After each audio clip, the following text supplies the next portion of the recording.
අපි අද මේ කතා කරන්නේ 2025-26 O level paper එකේ පළවෙනි ප්‍රශ්නය ගැන.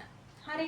එතකොට පළවෙනි ප්‍රශ්නය තමයි which of the following is generally an advantage of a desktop computer over a laptop computer? Over a laptop computer. එහෙනම් අපි සිංහල මීඩියම් බලමු. ප්‍රශ්නය අහන්නේ මොකද්ද?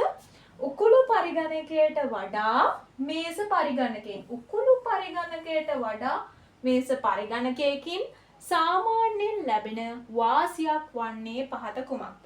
එහෙනම් මෙතන අහන්නේ ඇඩ්වාන්ටේජ් එකක්. නැත්නම් වාසියක් ගැන තමයි අහන්නේ. මොකද්ද මේ කියන්නේ? desktop computer over a laptop computer. ඒ කියන්නේ මොකද්ද? laptop computer එකට වඩා.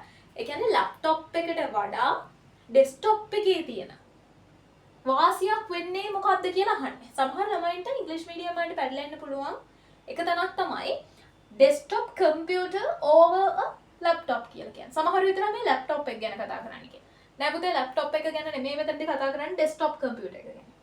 හරි? ඒතකොට සිංහල මීඩියම් පේපර් එක ගැන පැහැදිලිවම තියෙනවා. උකුළු පරිගණකයට වඩා මේස පරිගණකයකින්. නේ?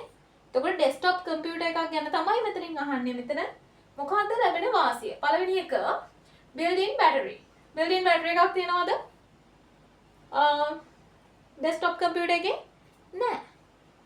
built-in battery එකක් නෑ. හරි? එතකොට ඇතුලේ බැටරි එකක් නෑනේ. ඇයි බැටරි එකක් නෑ කියන්නේ? කරන්ට් එක ගියාම එහෙනම් desktop computer එක නැත්තම් අපේ මේස පරිගණකය off වෙන්න විදියක් නෑ. ඊළඟ එක easy portability. easy portability. ඒ කියන්නේ රැගෙන යන්න පහසු දහනවා. desktop පරිගණකය හිතිච්ච වෙලාවට බෑග් එකක දාගෙන යන්න පුළුවන්ද? බෑ. ඒ කියන්නේ මං අහන්නේ මේස පරිගණකයක් බෑග් එකක දාගෙන යන්න පුළුවන්ද හිතිච්ච වෙලාවක? එහෙනම් බෑ. මේ දෙකම ගන්න බෑ. ඊළඟට larger display screen. පුතේ laptop computer එකට වඩා desktop computer එකේ screen එක ලොකුයි නේද? ඒක නම් ඔන්න පොඩ්ඩක් හරි.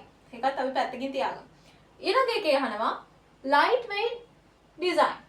මේක light weight design එකක්ද? සහල්ලු නිමාවක්ද තියෙන්නේ උසගෙන යන්න පුළුවන්ද අපිට? බෑනේ. එහෙනම් මොකද්ද අපේ උත්තරේ එන්න ඕනේ? larger display screen එකක් තමයි තියෙන්නේ. එහෙනම් වඩා විශාල වූ තිරයක් තමයි මේ desktop computer එකේ තියෙන්නේ. එතකොට අපිට උත්තරයට ගන්න වෙන්නේ තුන්වෙනි උත්තරේ නේද?